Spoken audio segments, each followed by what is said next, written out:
नमस्ते। जैसे कि मैं बोल रहा था पहले भी कि आज हम लोग कंज्यूमर एंड साइबर फ्रॉड के बारे में जानेंगे। तो सबसे पहले चीज़ हम लोग ये देखेंगे और समझने की कोशिश करेंगे कि जो साइबर फ्रॉड और कंज्यूमर फ्रॉड जो हो रहे हैं उसके बारे में हम लोगों का जानना क्यों ज़रूरी है। तो जैसा कि आप लोग पावर पॉइंट प्रेजेंटेशन जो शेयर किया हूँ उसमें आप देख सकते हैं कि राइजिंग डिजिटल ट्रांजैक्शंस कि आजकल लोग यूपीआई का और क्यूआर कोड का ज़्यादा यूज़ कर रहे हैं पेमेंट करने के लिए।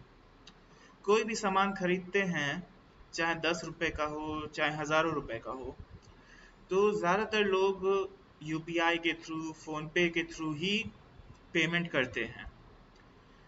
तो उसमें ये दिक्कत है कि ज़्यादा पेमेंट होने की वजह से बैंकिंग रिलेटेड फ्रॉड जो हैं वो बढ़ रहे हैं। तो उसके बारे में जागरूक होना बहुत ज़रूरी है। दूसरा रीज़न ये है कि सोफिस्टिकेटेड स्कैम्स, जैसे जो पहले स्कैम्स होते थे वो बहुत साधारण प्रकृति के होते थे। आज के समय पे जो स्कैमर्स हैं फिशिंग का यूज़ करते हैं, नकली ऐप अपना डेवलप करके उसके थ्रू स्कैम करते हैं, डीप फेक फोटो या वीडियो आजकल क्रिएट, जैसे कि बीच में न्यूज़ में आया था कि किसी का एडल्ट वीडियो बन गया है एआई के माध्यम से, आर्टिफिशियल इंटेलिजेंस के माध्यम से।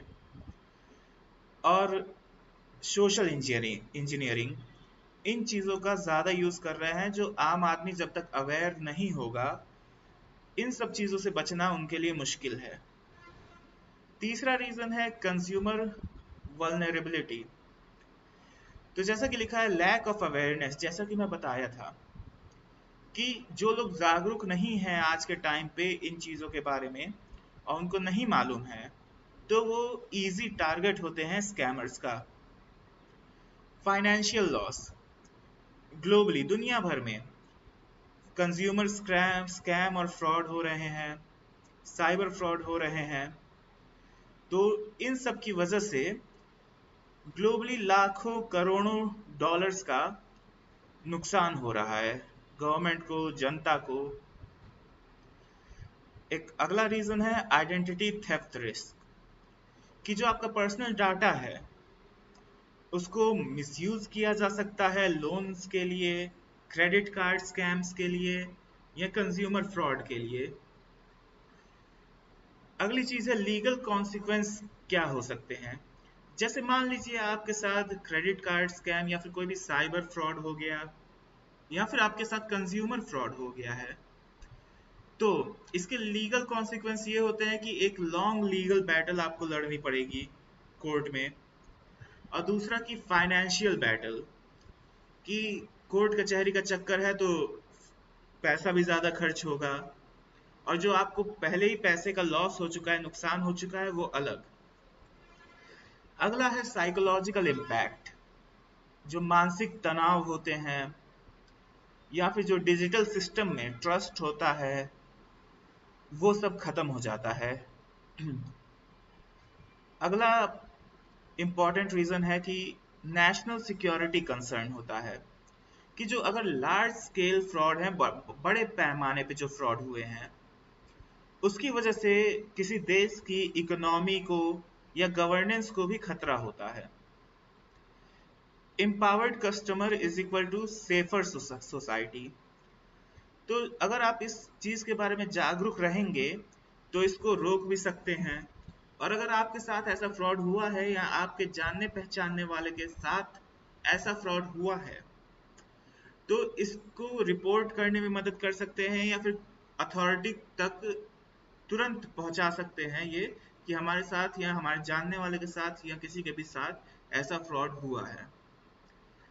ट्रस्ट इन डिजिटल इकोनॉमी, तो अवेयरनेस, जागरूकता की वजह से जो कॉन्फिडेंस है डिजिटल इकोनॉमी में या ऑनलाइन सर्विसेज में या बिजनेसेस में, वो बढ़ता है। अब आगे चलते हैं, तो एक रियल लाइफ केस देखते हैं हम लोग यहाँ पे, जो उत्तर प्रदेश का ही है। तो यहाँ पे जैसा यहाँ लिखा हुआ है, sorry one second, a man from Uttar Pradesh listed his scooter in OLX। OLX पे एक जनाब थे, वो स्कूटर बेचने के लिए लिस्टिंग डाले थे। आए दिन हर लोग डालते हैं, मैं खुद डालता हूँ उसमें। तो उनके पास एक दिन कॉल आया एक, कि हम ये स्कूटर खरीदना चाहते हैं। तो जो कॉल था वो फ्रॉडस्टर यानी कि जो स्कैम कर रहे थे उनका था। तो वो एक QR कोड उनके पास भेजे और उनको बोले कि इसको स्कैन कीजिए तो पैसा आपके अकाउंट में आ जाएगा। तो क्योंकि वो जागरूक नहीं थे इस तरह के स्कैम के बारे में, तो हुआ ये कि उनके अकाउंट से 40,000 रुपए उस स्कैमर के अकाउंट में चला गया, और फिर स्कैमर उनको ब्लॉक करके भाग गया। तो इससे यही सीख मिलती है कि कोई भी QR कोड हो या फिर कोई भी OTP हो, किसी को भी शेयर ना करें मनी, पैसा रिसीव करने के लिए। चलिए अब आगे बढ़ते हैं। Understanding consumer fraud. Consumer fraud होता क्या है असल में, इसको समझा जाएगा अब। तो जैसा कि आप लोग पावर पॉइंट प्रेजेंटेशन में देख रहे हैं, fake products and counterfeit goods, जो नकली प्रोडक्ट्स होते हैं मार्केट में, जो भी जेन्युइन ब्रांड होते हैं, जेन्युइन ब्रांड के जेन्युइन प्रोडक्ट्स होते हैं, उनके फेक प्रोडक्ट्स या डुप्लीकेट प्रोडक्ट्स तो बनते ही हैं। उसी को फेक प्रोडक्ट्स और काउंटरफिट प्रोडक्ट्स बोला जाता है। दूसरी चीज है misleading advertisements and false promises, कि एडवर्टाइजमेंट में या फिर एड में दिखा आप कुछ और रहे हैं, लेकिन असली में प्रोडक्ट कुछ और ही है। या फिर अगर आप किसी सर्विस को लेके कुछ प्रॉमिस कर रहे हैं, लेकिन असली में ऐसा कुछ नहीं है। तो इस तरीके के जो फ्रॉड होते हैं वो इस कैटेगरी में आते हैं। तीसरा फ्रॉड है लोन या फिर इंश्योरेंस फ्रॉड्स। इन सबको हम डिटेल में आगे देखेंगे। चौथा है Ponzi schemes and investment traps, कि आप पैसा इन्वेस्ट कीजिए, या फिर जो पॉन्जी स्कीम होती है, जो पिरामिड स्कीम जिसको हम लोग बोलते हैं, कि आप 3 लोगों को जोड़िए, वो 3 लोगों को जोड़ेंगे, करते करते ऐसे करके पैसा वगैरह आपके पास आएगा। इसी तरीके का होता है। तो सबसे पहले हम लोग देखेंगे फेक प्रोडक्ट और काउंटरफिट गुड्स। तो वो होते क्या हैं? तो जो ऐसे प्रोडक्ट्स होते हैं जिनको इस तरीके से बनाया जाता है कि वो देखने में असली जेन्युइन प्रोडक्ट की तरह लगे। जैसे मान लीजिए मेरे पास ये आईफोन है, दिखाई दे रहा है आपको? ठीक है। अब ये ओरिजिनल एप्पल का आईफोन है। अब ऐसे इसी तरीके के दिखने वाले चाइनीज फोन्स भी आते हैं, जो ओरिजिनल नहीं होते हैं, नकली होते हैं, और इस फोन से कई ज्यादा सस्ते भी होते हैं। तो इस तरीके के जो प्रोडक्ट्स होते हैं वो आपका नकली प्रोडक्ट की कैटेगरी में आएगा। अब इस तरीके के प्रोडक्ट्स हैं, जैसे आईफोन का मैंने एग्जांपल अभी दिया, ये मान लीजिए चाइना में मैन्युफैक्चर हुए, इंडिया में बिक रहे हैं। तो किस तरीके से बिक सकते हैं? ग्लोबली तो बिकते ही हैं, मार्केट में बिक सकते हैं, जैसे दुकानें हो गई, या ऑनलाइन प्लेटफॉर्म्स पे भी बिकते हैं। कई बार आपने देखा होगा कि अमेज़न से किसी ने कोई प्रोडक्ट ऑर्डर किया है और उस प्रोडक्ट की जगह उनको कुछ और मिलता है, नकली फ़ोन, रिफर्बिश्ड फ़ोन, ये सब चीज़ें। तो चलिए हम लोग अब और आगे बढ़ते हैं। कॉमन एग्जाम्पल्स क्या होते हैं? एक एग्जाम्पल आईफोन का हो गया। अब अगला एग्जाम्पल है फेक मेडिसिन, जो नकली दवाइयाँ बिक रही हैं मार्केट में, या फिर नकली कॉस्मेटिक्स। ओके, तो हम लोग बात कर रहे थे कॉमन एग्जाम्पल्स की, तो उसमें नकली मेडिसिन, नकली दवाइयाँ हो गई, या फिर जो नकली कॉस्मेटिक्स होते हैं। जैसे मेकअप के सामान, ये सब चीज़ें इस कैटेगरी में आती हैं। अब आगे हम लोग देखेंगे तो काउंटरफिट क्लोथिंग, शूज, बैग्स, जो नकली कपड़े होते हैं या डुप्लीकेट कपड़े होते हैं, जूते होते हैं, बैग्स होते हैं, जिनको एकदम असली की तरह ही डिजाइन किया जाता है, बनाया जाता है, लेकिन वो ओरिजिनल नहीं होते हैं। Duplicate electronics and mobile accessories, जैसे मोबाइल का एग्जांपल हो गया, नकली एप्पल के प्रोडक्ट्स हो गए, चाइना मेड, चाइना में बने हुए, वो इस कैटेगरी में आते हैं।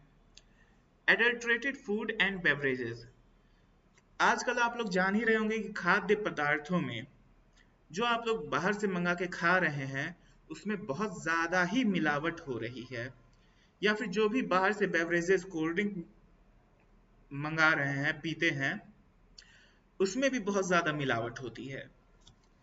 तो ये सब कुछ कॉमन एग्जाम्पल्स हैं कंज्यूमर फ्रॉड के बारे में।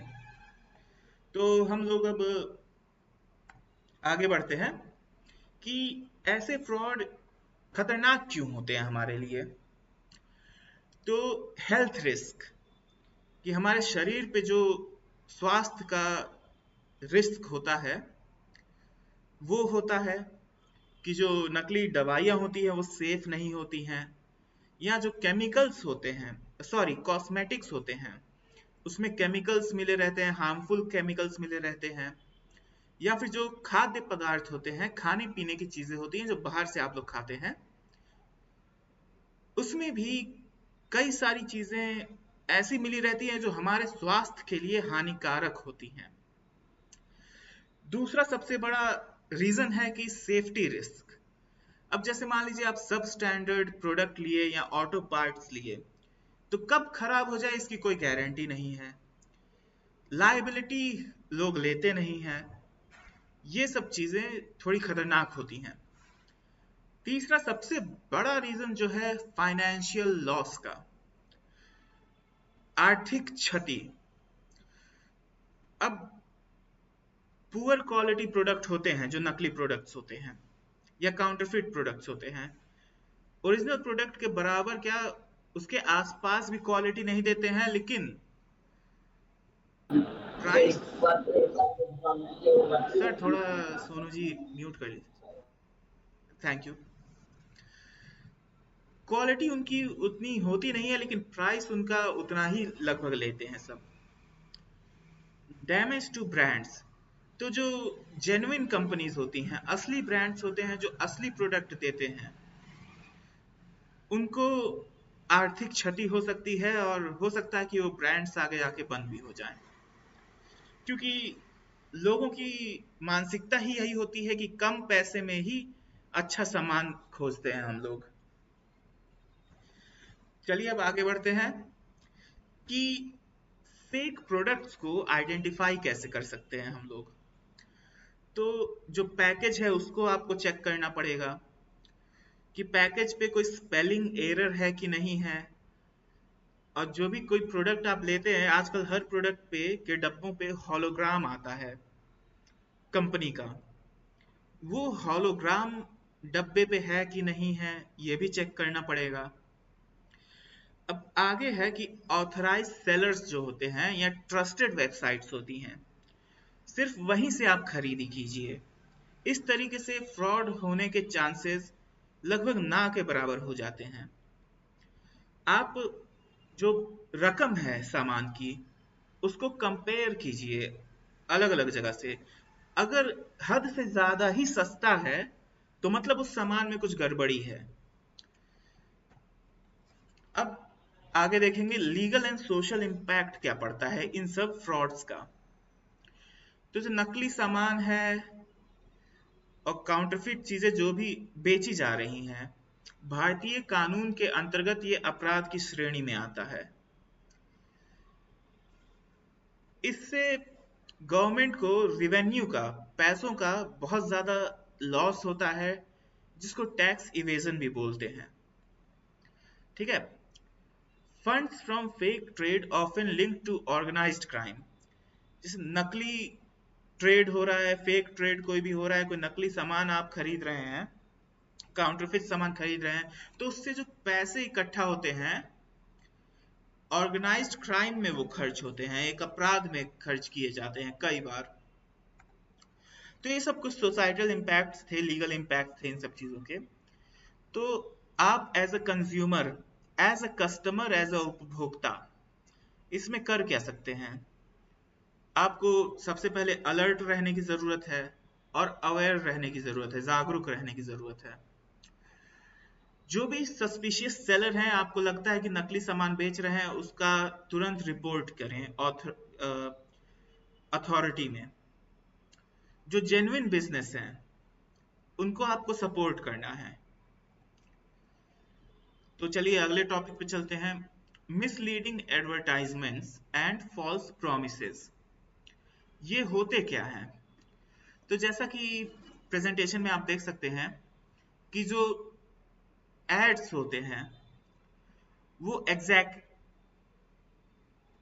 एग्जैगरेटेड होते हैं, मतलब कि बढ़ा चढ़ा के चीजों को दिखाया जाता है, मिस रिप्रेजेंट किया जाता है चीजों को।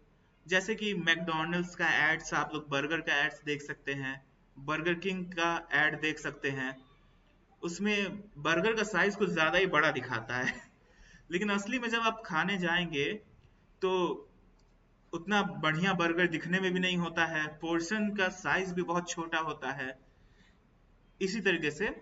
और तीसरा है कि hide facts to mislead consumers, कि कुछ ऐसे तथ्य होते हैं जिनको छुपा लिया जाता है कंज्यूमर से, ताकि वो मिसलीड होके हमारा प्रोडक्ट खरीद लें। तो ये सब मिसलीडिंग एडवर्टाइजमेंट के अंदर आता है।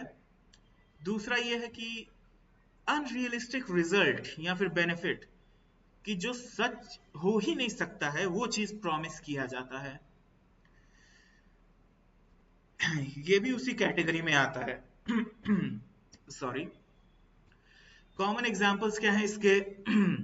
जो फेयरनेस क्रीम्स होती हैं, जैसे फेयर एंड लवली था पहले, अब ग्लो एंड लवली हो गया है, कि आप इसको लगाइए और तुरंत सफेद हो जाएंगे आप, मतलब चेहरा। तो एक ये है।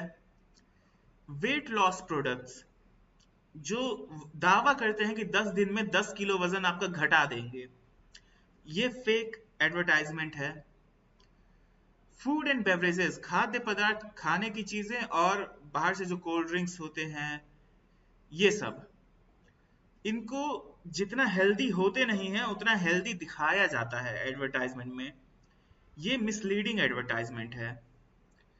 चौथा है celebrities endorsing products without proof, कि जो भी सेलिब्रिटीज होते हैं हमारे, जैसे शाहरुख खान हो गए, अजय देवगन जी हो गए, जो भी प्रोडक्ट होते हैं, कई प्रोडक्ट्स को वो इंडोर्स करते हैं, उसका प्रचार करते हैं बिना प्रूफ के कि ये प्रोडक्ट सेहतमंद है कि नहीं है। समझे आप लोग? बोलिए जुबान केसरी।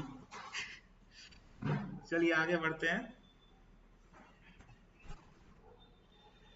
वाई इट्स हार्मफुल, ये हमारे लिए हार्मफुल क्यों होते हैं? क्योंकि फाइनेंशियल लॉस, आर्थिक क्षति होती है। क्योंकि जो कंज्यूमर्स होते हैं, ज्यादातर लोग फॉल्स प्रॉमिस और क्लेम्स को देखकर मोहित हो जाते हैं, एक तरीके से उस पर पैसा खर्च करते हैं। हेल्थ रिस्क होता है इसमें, कि जो फेक हेल्थ प्रोडक्ट अगर यूज करेंगे तो सेफ नहीं होते हैं, कहीं ना कहीं आपके शरीर को नुकसान पहुंचाते हैं। इमोशनल इम्पैक्ट, मानसिक क्षति भी होती है, कि नकली होप आपको मिलता है, और जब आप जो सोचते हैं वो होगा, ऐसा होता नहीं है, तो आपको निराशा भी होती है। ट्रस्ट डेफिसिट, तो अगर आपके साथ ऐसा फ्रॉड होता है तो जो ब्रांड्स हैं उसमें फेथ आपका कम हो जाता है, भरोसा नहीं करते हैं आप लोग एडवर्टाइजमेंट्स पे और कंपनियों पे, बड़ी बड़ी कंपनियां जो होती हैं।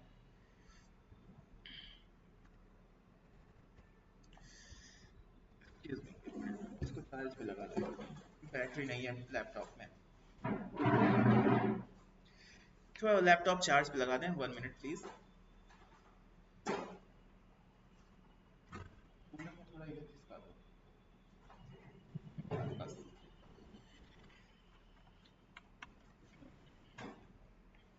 ओके, तो ट्रस्ट डेफिसिट हो गया।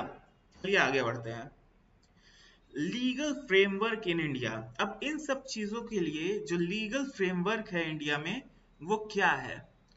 आपका कंज्यूमर प्रोटेक्शन एक्ट बना हुआ है 2019 का, जो मिसलीडिंग एक्ट्स को प्रोहिबिट करता है, या फिर आपके साथ कोई भी कंज्यूमर रिलेटेड फ्रॉड हो रहा है उसके खिलाफ आपको बचाता है। अगर आपके साथ कोई भी ऐसा फ्रॉड होता है तो आप कंज्यूमर कोर्ट में जा सकते हैं, कंज्यूमर फोरम में जा सकते हैं, और जो लायबल पर्सन है उनको सजा भी दिला सकते हैं, और आपको जो मानसिक क्षति हुई है, आर्थिक क्षति हुई है, उसका भुगतान भी उन लोगों को करना होगा। दूसरी चीज है ASCI, जैसा कि आप लोग प्रेजेंटेशन में देख सकते हैं, advertising standards council of India.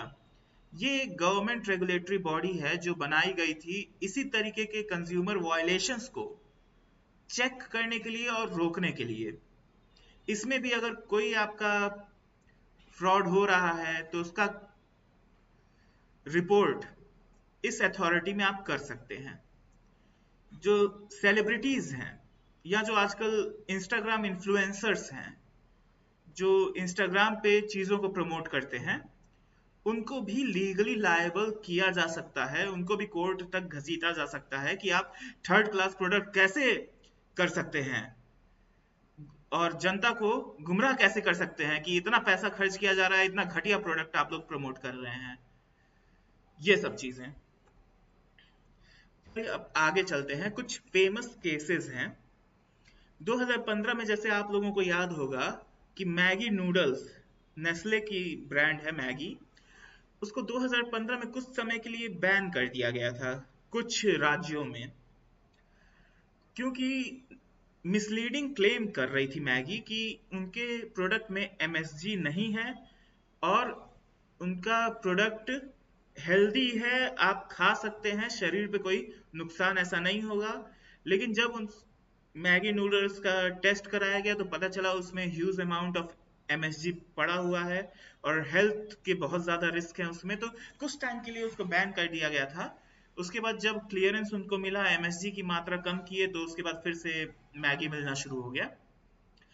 देखिए जैसे यहाँ पे एग्जांपल आ गया, मैं बताया था आपको फेयर एंड लवली क्रीम, जो अब रीब्रांडिंग करके ग्लो एंड लवली के नाम से जाना जाता है, उसको क्रिटिसाइज किया जाता है कि फॉल्स प्रॉमिस करते हैं, फॉल्स क्लेम करते हैं कि आपको गोरा कर देंगे। वेट लॉस क्लिनिक्स, कई सारे वेट लॉस क्लिनिक्स पे मुकदमे हुए हैं क्योंकि वो एग्जैगरेटेड प्रॉमिस करते हैं, जो रियलिस्टिक नहीं होते हैं, ऐसे वादे वो लोग कर देते हैं जिसकी वजह से उन पे भी कई मुकदमे चले हैं। इसमें एज अ कंज्यूमर हम लोग क्या कर सकते हैं?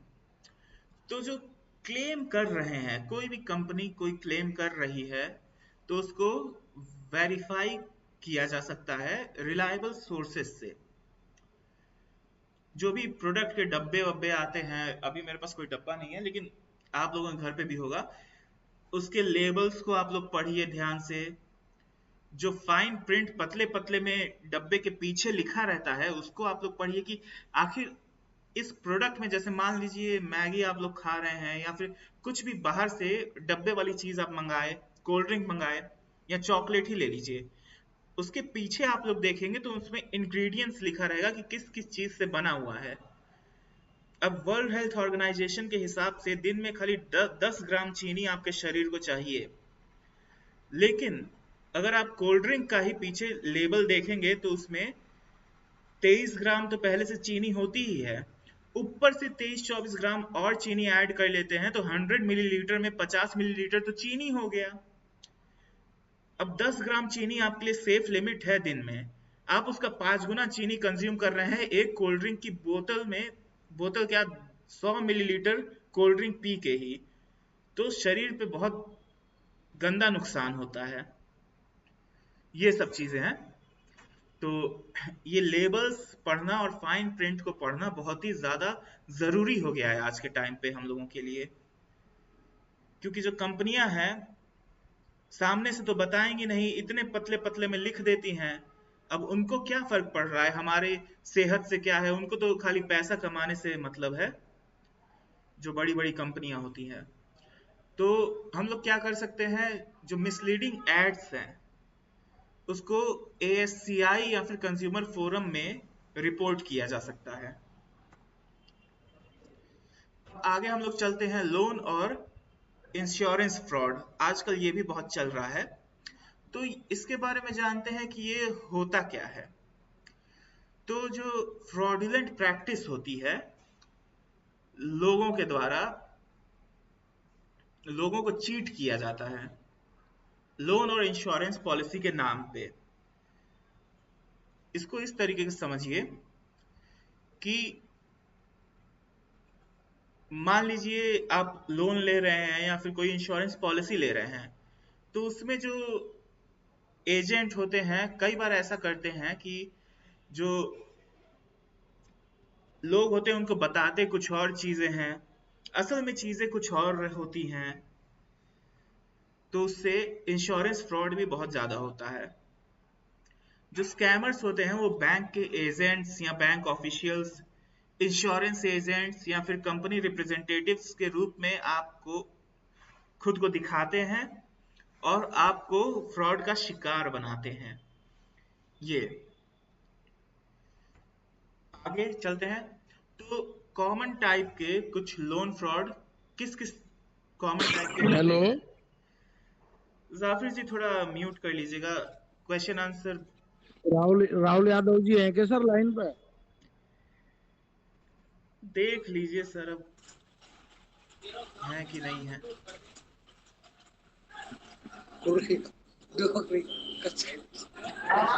जाफिर जी थोड़ा म्यूट कर लीजिए, अभी प्रेजेंटेशन के बीच में हम लोग, सर प्लीज। राहुल यादव जी हैं क्या लाइन पर? भैया कोई बोल नहीं रहा है, राहुल यादव जी हैं नहीं, म्यूट कर लीजिए सर प्लीज। सर क्या आवाज सुन पा रहे हैं? राहुल यादव जी हैं लाइन पर, कुछ सवाल पूछने हैं सर।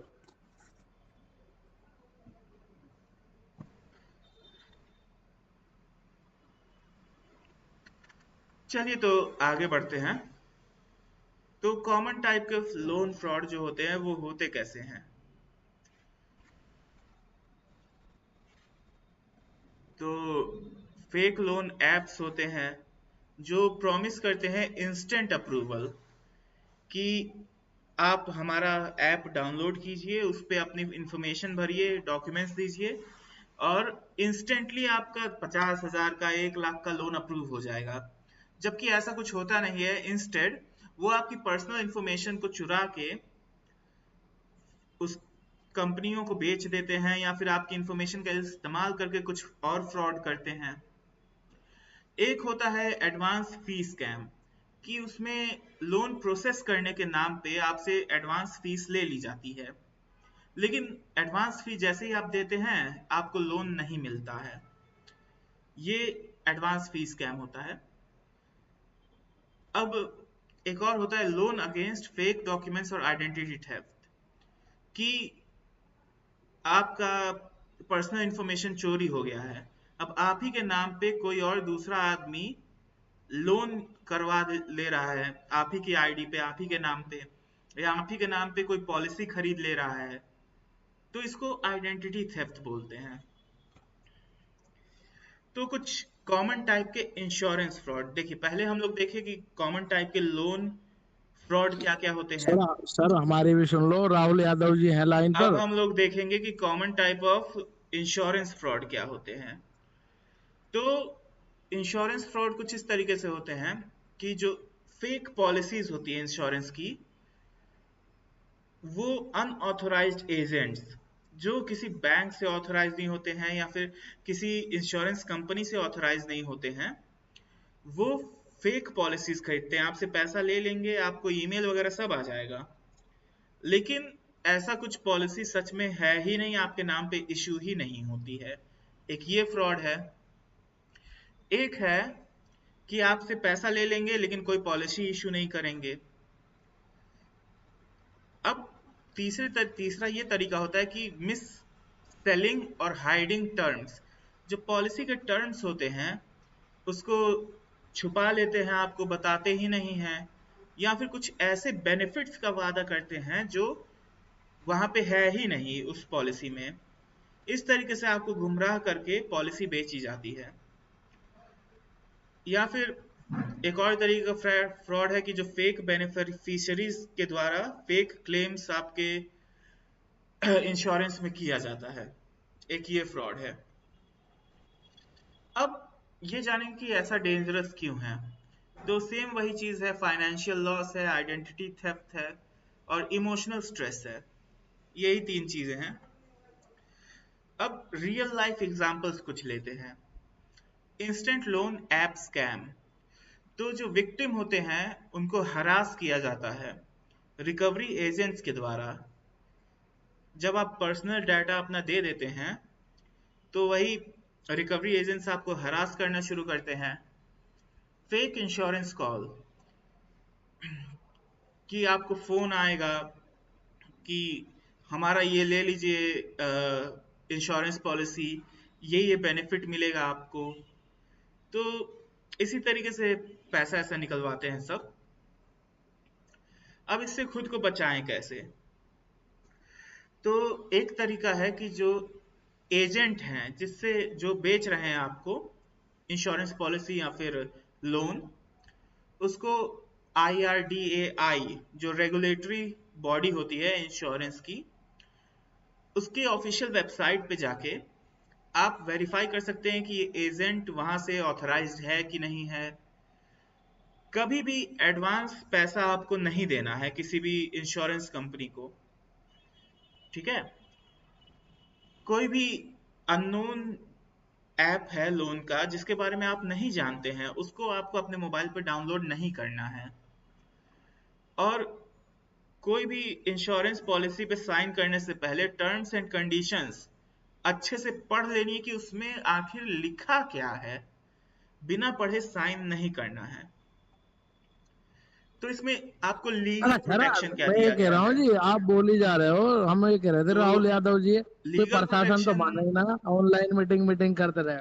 लीगल प्रोटेक्शन आपका ये है कि जो RBI गाइडलाइंस है लोन ऐप पे, उसके जरिए आपको लीगल प्रोटेक्शन मिल जाता है।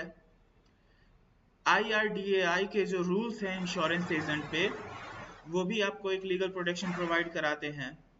और कंज्यूमर प्रोटेक्शन एक्ट 2019 का, ये तो है ही आपको कंज्यूम प्रोटेक्ट करने के लिए। तो अब हम लोग केस स्टडी पे चलते हैं। तो जो साइबर फ्रॉड हुआ था एक ना, पहली केस स्टडी है साइबर फ्रॉड की, ठीक है। यूपीआई स्कैम उत्तर प्रदेश में 2023 में हुआ था। इसमें गोरखपुर के एक बिजनेसमैन थे जो 12 लाख रुपए उनके अकाउंट से ले लिया गया था, मतलब चोरी हो गया था। अब कैसे हुआ था, उनके पास एक फेक बैंक का एसएमएस आया था केवाईसी अपडेट के लिए।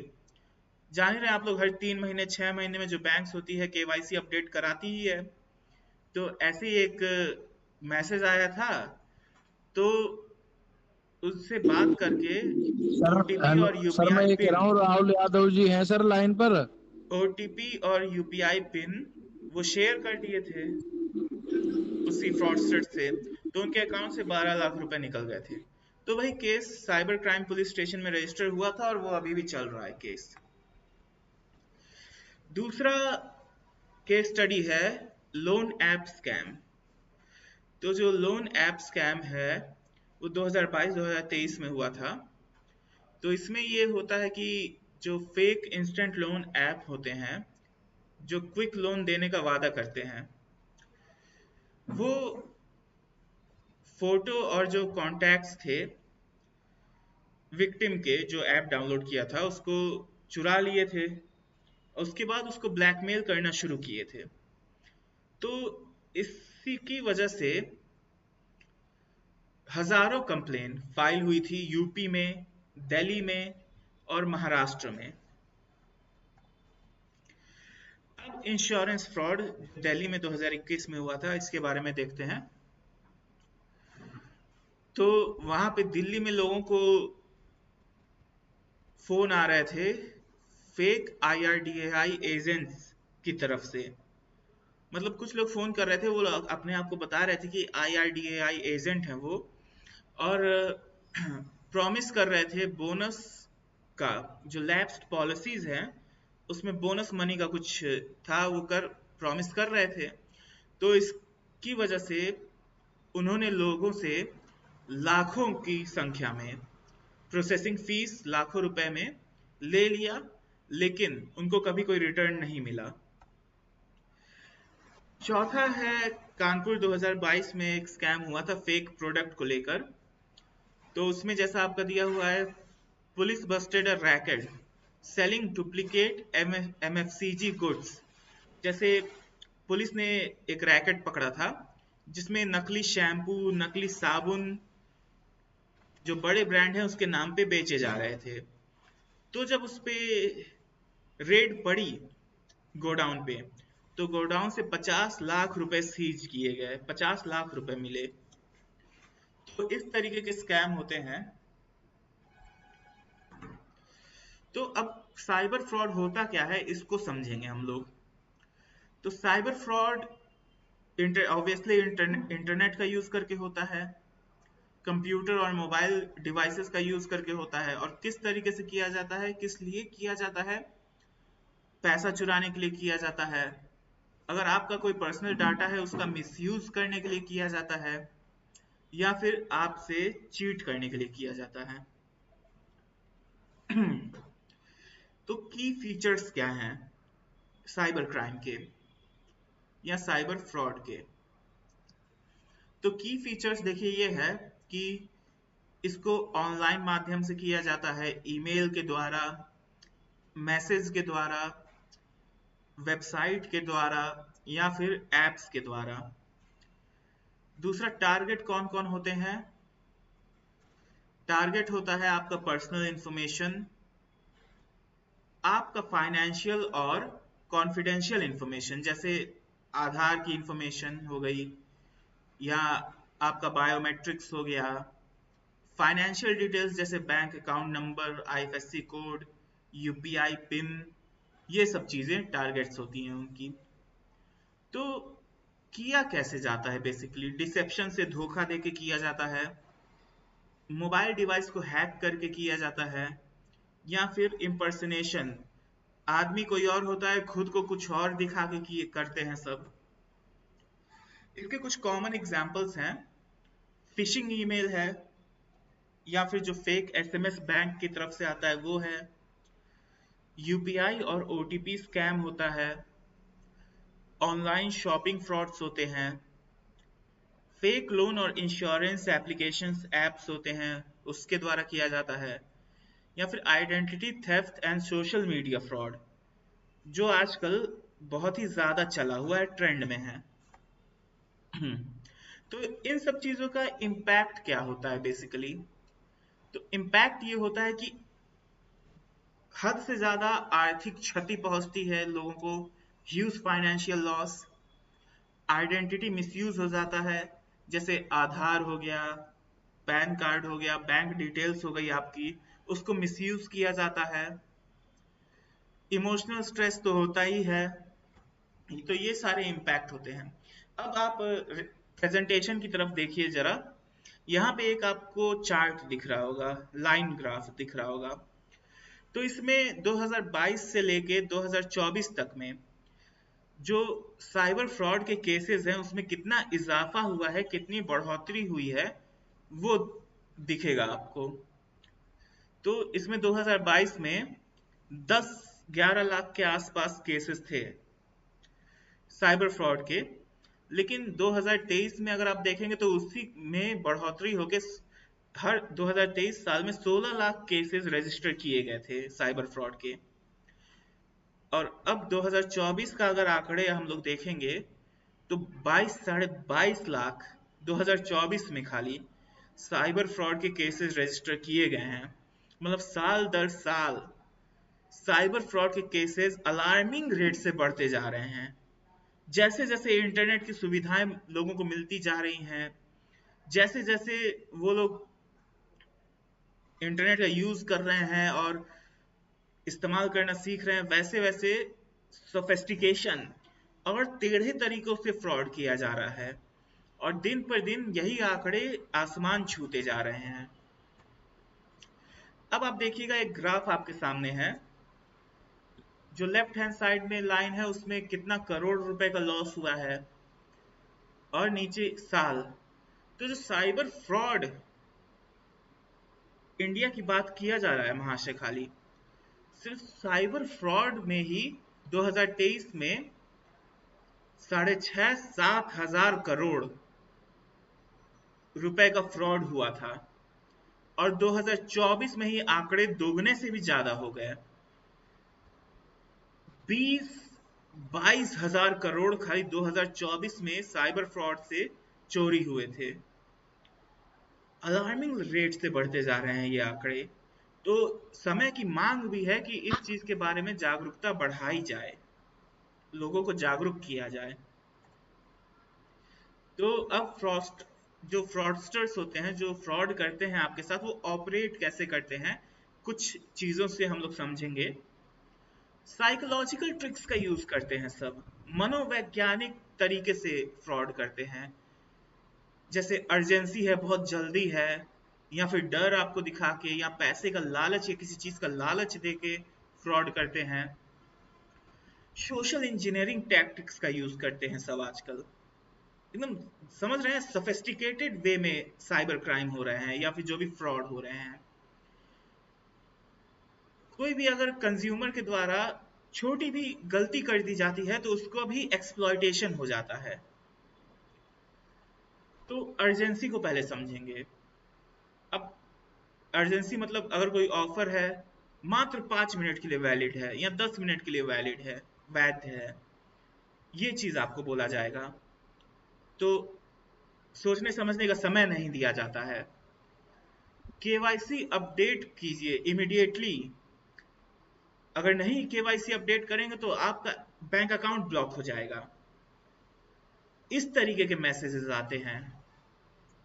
ये आपको जल्दबाजी में फैसला लेने के लिए मजबूर करते हैं, ऐसे तरीके के मैसेजेस। विक्टिम फील्स रस्ट और मेक्स क्विक मिस्टेक्स। आपको ऐसा लगता है कि जल्दी किया जाए तो अकाउंट ब्लॉक हो जाएगा मेरा। वेरीफाई नहीं करते हैं मैसेज, उसी की वजह से फ्रॉड का शिकार हो जाते हैं आप लोग, मतलब कई लोग। दूसरा टैक्टिक होता है फियर, डर। अब ये कैसे करते हैं फ्रॉडस्टर्स? कॉल करके अपने आप को इनकम टैक्स का अधिकारी बताएंगे, पुलिस का अधिकारी बताएंगे, या फिर कोर्ट एक्शन की, न्यायालय के प्रक्रिया की धमकी देंगे आपको। इस तरीके से फ्रॉड किया जाता है आजकल। Fake alerts, your bank account will be frozen. नकली अलर्ट देंगे कि अगर ये काम आप नहीं करेंगे, जैसे फेक केवाईसी का था, नहीं करेंगे तो आपका बैंक अकाउंट फ्रोज कर दिया जाएगा, आप पैसा नहीं निकाल पाएंगे। ये चीजें होती हैं। तीसरा है victim places to avoid imagined consequences. अब आपको प्ले अलोंग करना ही है क्योंकि आपके डर का फायदा उठाया जा रहा है। अगला टैक्टिक इस्तेमाल करते हैं ग्रीड का, लालच का। तो कैसे करते हैं? Lottery prize scam. ठीक है, लॉटरी स्कैम या प्राइज स्कैम। तो इसमें मैसेज आपके पास आएगा कि आपने 25 लाख रुपए या कितने भी पैसे आपने जीत लिए हैं, तो छोटा सा फी बताएंगे, 1,000, 2,000, 3,000, 5,000 ऐसे करके, कि इतना फी आप हमको दीजिए पैसा, और आप ये 25 लाख रुपए का इनाम क्लेम कर लीजिए, आपको मिल जाएगा। जबकि ऐसा होता नहीं है, ये सब फ्रॉड है, आपके लालच का फायदा उठाते हैं सब। Fake investment schemes promising huge returns. नकली इन्वेस्टमेंट स्कीम होती है जो प्रॉमिस करती है छोटा सा अमाउंट आप पे कीजिए, इन्वेस्ट कीजिए, और आने वाले समय में 1 हफ्ते में, 2 हफ्ते में बहुत ज्यादा प्रॉफिट होगा आपको। 5,000 देंगे, 10,000 का प्रॉफिट होगा। इस तरीके से लालच का फायदा उठाते हैं सब, और कई लोग जिनको जानकारी नहीं है फंस भी जाते हैं आसान पैसे के लालच में। यही सब चीजें आजकल बहुत ही ज्यादा राइज पे हैं। अगला है अथॉरिटी का डर। अधिकार का डर। तो इसमें जो फ्रॉडस्टर्स होते हैं अधिकारी के रूप में अपने आप को बताएंगे कि हम अधिकारी हैं, चाहे बैंक मैनेजर हो, चाहे पुलिस हो, चाहे गवर्नमेंट सरकारी अधिकारी हो, अपने आप को इस तरीके से रिप्रेजेंट करेंगे आपकी आपके तरफ। तो जान ही रहे हैं कि जो आम जनता है अथॉरिटी पे वेरिफिकेशन करती नहीं है और अंधा विश्वास कर लेती है। तो ये एक तरीका है फ्रॉड में फंसाने का लोगों को और आसान पैसा ऐंठने का। आपको धमकी देंगे कि आपका इतना फ्रॉड, आपका आय से ज्यादा संपत्ति है, इतना पैसा आप दीजिए, आपको बचा लिया जाएगा, कोई कार्रवाई नहीं होगी। इस तरीके से फ्रॉड किया जाता है आपके साथ आजकल आम जनता के साथ। सबसे ज्यादा इस्तेमाल किए जाने वाली टैक्टिक इमोशनल मैनिपुलेशन, आपकी भावनाओं का इस्तेमाल करते हैं सब। रोमांस स्कैम्स होंगे, आपको एक लड़की फोन करेगी, लड़की बात करेगी, आपका ट्रस्ट ले लेगी, उसके बाद आपका भरोसा जीतने के बाद पैसे की मांग करेगी। ये होता है रोमांस स्कैम, और आजकल बहुत ज्यादा चल भी रहा है ये, और सक्सेस भी हो रहा है। मान लीजिए लड़की वीडियो कॉल कर रही है, अपने कपड़े उतार के दिखा रही है, अब उसमें आप भी कुछ हरकत ऐसी कर दिए, तुरंत आपका वीडियो बना के आपको ब्लैकमेल करने लगेंगे सब। ये सारे स्कैम बहुत ही ज्यादा राइज पे हैं। या फिर आपके पास फोन आएगा कि हम लोग चैरिटी कर रहे हैं, गरीब बच्चों को खाना खिला रहे हैं, तो आप कुछ पैसा डोनेट कर दीजिए। तो इस तरीके के चैरिटी स्कैम्स भी होते हैं आजकल। अभी मेरा ही 19 तारीख को जन्मदिन था, मेरे पास एक एनजीओ से फोन आया था, ऐसा नाम बताए थे जो मैं नाम कभी सुना नहीं हूँ, राजस्थान का बता रहे थे एनजीओ सब। बोल रहे हैं आज आपका जन्मदिन है, शुभ दिन है, हम लोग आज राजस्थान में गरीब बच्चों को खाना खिलाने वाले हैं, तो आप कुछ पैसा दान कर दीजिए या फिर सपोर्ट कर दीजिए। अब भाई हमको क्या पता आप असली एनजीओ हैं कि नहीं हैं, खाली फोन करने से हम आपको पैसा दे दें। तो इस तरीके के स्कैम भी हो रहे हैं आजकल। चलिए तो अब आगे बढ़ते हैं। सोशल इंजीनियरिंग टैक्टिक्स होता क्या है और किस किस तरीके से किया जाता है। तो ये भी एक सोफिस्टिकेटेड स्कैम की कैटेगरी में ही आता है, सोशल इंजीनियरिंग टैक्टिक्स।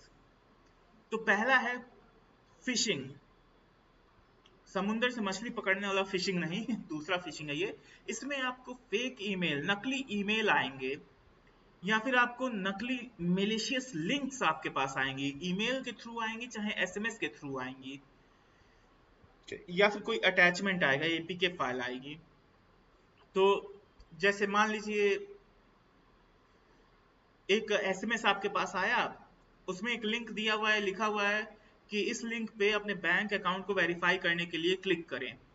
अब जैसे ही आप उस लिंक पे क्लिक करेंगे, आपका मोबाइल हैक, आपका अकाउंट साफ। इस तरीके से किया जा रहा है आजकल। दूसरा है विशिंग, जो फोन फिशिंग होता है। तो इसमें जो फ्रॉडस्टर होते हैं, जो फ्रॉड करने वाले लोग होते हैं, वो आपको फोन करते हैं और क्या कहते हैं, बैंक या पुलिस होने का नाटक करते हैं कि हम बैंक से बोल रहे हैं, हम पुलिस से बोल रहे हैं, और इस तरीके से बोलेंगे कि आपका कार्ड ब्लॉक हो जाएगा, क्रेडिट कार्ड ब्लॉक हो जाएगा, डेबिट कार्ड ब्लॉक हो जाएगा, आपके मोबाइल पे एक एटीपी आया है, सॉरी ओटीपी आया है, ओटीपी आप हमको बता दीजिए। जहां आप ओटीपी बताएंगे आपका बैंक अकाउंट साफ हो जाएगा। अगले तरीके का सोफिस्टिकेटेड स्कैम होता है मिशिंग, एसएमएस फिशिंग जिसको बोलते हैं। ये सब लिंगो रटने की कोई जरूरत नहीं है, वो तो हम ऐसे ही बता रहे हैं, आप लोग चीजों को समझिए खाली। फेक टेक्स्ट मैसेज आएगा स्कैम लिंक के साथ, जैसे लिखा आएगा कि आपने लॉटरी जीत ली है, इस लिंक पे क्लिक कीजिए पैसा क्लेम करने के लिए। जहां आप लिंक क्लिक करेंगे आपका बैंक अकाउंट साफ। प्री टेक्सटिंग, अब प्री टेक्सटिंग क्या होता है, एक नकली कहानी लोग बनाते हैं, नकली कहानी बनाते हैं आपसे आपकी पर्सनल इंफॉर्मेशन निकलवाने के लिए। तो जैसे मान लीजिए कोई आपको कॉल किया, अपने आप को बता रहा है कि किसी फलाने कंपनी का एचआर हूं मैं, या गवर्नमेंट ऑफिशियल सरकारी अधिकारी हूं मैं। इस तरीके से आपसे आपका पर्सनल इंफॉर्मेशन निकलवाने के लिए फ्रॉड होता है। इसी तरीके का एक ईमेल मेरे पास भी आया था अभी 1-2 हफ्ते पहले। तो उसमें ये था कि आप, हमारा बैंक है एक, उसमें एक लेक्स श्रीवास्तव करके एक आदमी थे, उनके बैंक अकाउंट में 9 मिलियन पाउंड्स पैसे थे। 9 मिलियन पाउंड, सोचिए। अब उनका एक्सीडेंट में, फ्रांस में एक्सीडेंट हुआ, फ्रांस में मर गए वो। अब उनका पूरा परिवार भी स्वर्गवासी हो गया। अब वो मेरा पर्सनल इंफॉर्मेशन निकलवाने के लिए बोल रहे थे कि ये जो आपको नेक्स्ट इन किन में दिखा के आपको उत्तराधिकार में डाल के सारे पैसे आपको दे दिए जाएंगे और 50-50 पैसा बांट लिया जाएगा। यही एक प्रीटेक्सटिंग टाइप का स्कैम है, इसी कैटेगरी में आता है भैया ये। आपको वो ईमेल भी मैं दिखा दूंगा बाद में। चौथा एक और तरीका है बेटिंग का। अब बेटिंग में क्या है? Offering something tempting, free gift, free wifi to lure victim. ठीक है, कोई ऐसी चीज ऑफर करेंगे जो बहुत लुभावनी लगेगी आपको, जैसे फ्री का गिफ्ट या फिर फ्री वाईफाई, इस तरीके की चीजें आपको अपने षड्यंत्र में फंसाने के लिए। अब एक और तरीका है सोफिस्टिकेटेड स्कैम का, टेल गेटिंग। टेल गेटिंग में क्या होता है? Physically following someone into a restricted area without authorisation. Physically किसी को भी फॉलो करना रिस्ट्रिक्टेड एरिया में बिना ऑथराइजेशन के, इसको टेल गेटिंग कहते हैं। अगले में चलते हैं इम्पर्सनेशन। इम्पर्सनेशन बताने की जरूरत नहीं होनी चाहिए, वो तो सबको मालूम है। जो फ्रॉडस्टर्स हैं वो प्रिटेंड करते हैं कि आपके रिलेटिव हैं, आपके परिवार से हैं, या फिर कोई अधिकारी हैं, या फिर सामान आपने मंगाया है, हम डिलीवर करने आए हैं। इस तरीके से खुद को दिखाते हैं सब।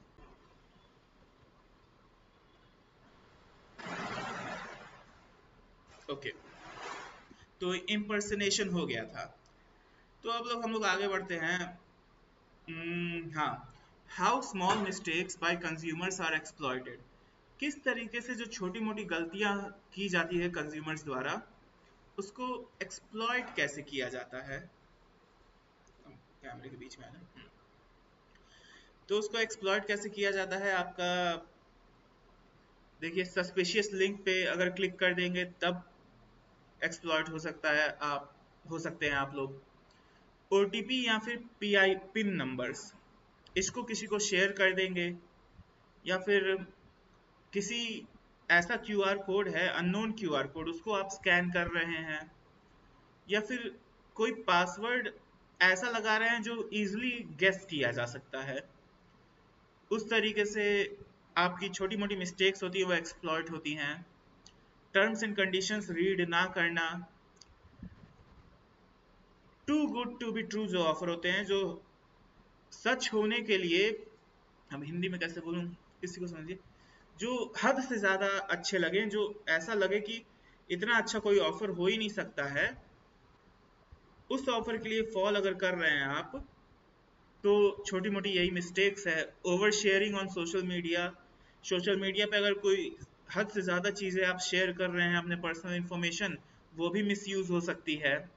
सिक्योरिटी अलर्ट आपके पास कोई आ रहा है, उसको अगर इग्नोर कर रहे हैं तो वो भी गलती होती है एक। तो अब चलते हैं golden rule of consumer safety, कि अपने आप को एज ए उपभोक्ता, एज ए कंज्यूमर बचाने के लिए गोल्डन रूल्स क्या हैं। तो verify before you trust product, sellers और कॉल्स। कोई भी प्रोडक्ट हो, कोई भी सेलर हो, या कोई भी फोन आए, उस पर आपको ट्रस्ट करने से पहले उसको वेरीफाई करना आज के ज़माने में बहुत ज़्यादा ज़रूरी है। जो फाइनेंशियल डिटेल्स हैं, आपकी बैंक रिकॉर्ड्स हैं, बैंक डिटेल्स हैं, ये सब आपको प्राइवेट ही रखनी है। सिक्योर वेबसाइट्स और सिक्योर पेमेंट गेटवेज का ही यूज करना है हमेशा।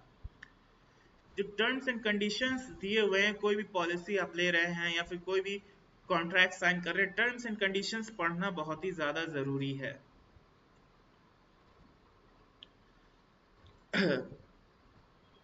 अब डिजिटल हाइजीन, डिजिटल हाइजीन अब डिजिटल हाइजीन कैसे रखना है? जो भी पासवर्ड आप लगा रहे हैं, चाहे बैंकिंग पासवर्ड हो, चाहे सोशल मीडिया पासवर्ड हो, चाहे कोई भी पासवर्ड हो, उसको आपको स्ट्रॉन्ग रखना है, स्ट्रॉन्ग पासवर्ड का यूज करना है। ओटीपी और पिन आपको किसी को शेयर नहीं करना है, और जो भी ऐप और डिवाइसेस हैं उसको रेगुलर अपडेट्स करना है, क्योंकि security update, security patches regular basis पे रिलीज होते हैं। अब लीगल रेमेडीज क्या क्या होती हैं, लास्ट पॉइंट है, लेकिन सबसे ज्यादा इंपॉर्टेंट पॉइंट यही है कि आपके पास अगर फ्रॉड हो गया है या फिर किसी के आपके जानने वाले के साथ हो गया है, तो लीगल रेमेडीज क्या है आपकी इंडिया में। कंज्यूमर प्रोटेक्शन एक्ट तो है ही लीगल रेमेडीज, और कुछ सेक्शंस हैं इंफॉर्मेशन टेक्नोलॉजी एक्ट के साइबर क्राइम से रिलेटेड। उसको अगली स्लाइड में है, हम बताते हैं आप लोगों को। जो आप स्लाइड आप देख रहे हैं पावर पॉइंट की अपने मोबाइल पे, इसमें आप देखिए आईटी एक्ट के प्रोविजंस दिए हुए हैं साइबर फ्रॉड पे। Section 65, tampering with computer source document. जो कंप्यूटर सोर्स डॉक्यूमेंट है उससे आप टैंपर करेंगे तो वो आईटी एक्ट के सेक्शन 65 में दंडनीय अपराध होता है, जिसमें 3 साल तक की सजा और 2 लाख रुपए तक जुर्माना आपको देना पड़ सकता है। Section 66, hacking with computer system. IT act के सेक्शन 66 में अगर आप कंप्यूटर सिस्टम से कोई भी और डिवाइस हैक कर रहे हैं तो आपको 3 साल तक की सजा और 5 लाख रुपए तक का जुर्माना हो सकता है। सेक्शन 66C, किसी और आदमी का पासवर्ड यूज करना, यह भी एक दंडनीय अपराध है जिसमें 3 साल तक की सजा और 1 लाख रुपए तक का जुर्माना हो सकता है।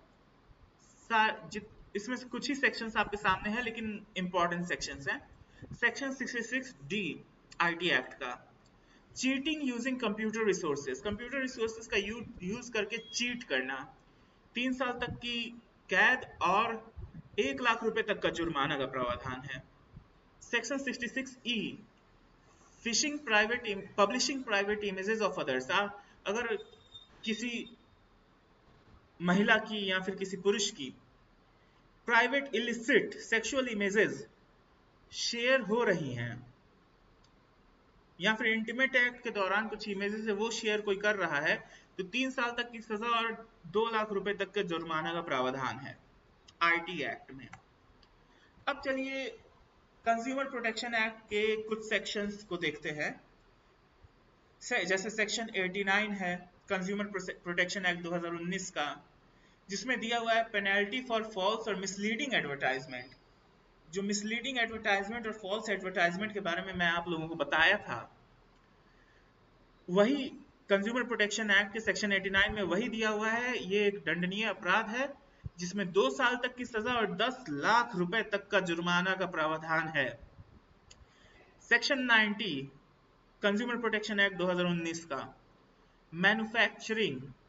मैन्युफैक्चर करना, स्टोरिंग, रखना, बेचना या फिर डिस्ट्रीब्यूट करना एडल्टरेटेड प्रोडक्ट्स, मिलावटी सामान बनाना, मिलावटी सामान को रखना, बेचना, डिस्ट्रीब्यूट करना, सब दंडनीय अपराध है, जिसमें 6 महीने से लेके उम्र कैद तक का प्रावधान है और 1 लाख रुपए से लेके 10 लाख रुपए तक जुर्माने का भी प्रावधान है। इसी तरीके से और भी सेक्शंस हैं, लेकिन समय के अभाव की वजह से खाली इतने ही मैं आपके सामने रख पा रहा हूं इस समय। तो कंप्लेन हम लोग कर कहाँ सकते हैं इस चीज के बारे में? कंप्लेन आप कर सकते हैं नेशनल कंज्यूमर हेल्पलाइन पे कंप्लेन कर सकते हैं, cybercrime.gov.in पोर्टल पे, नेशनल साइबर क्राइम पोर्टल पे आप कंप्लेन कर सकते हैं, या फिर लोकल पुलिस या साइबर सेल में कंप्लेन कर सकते हैं।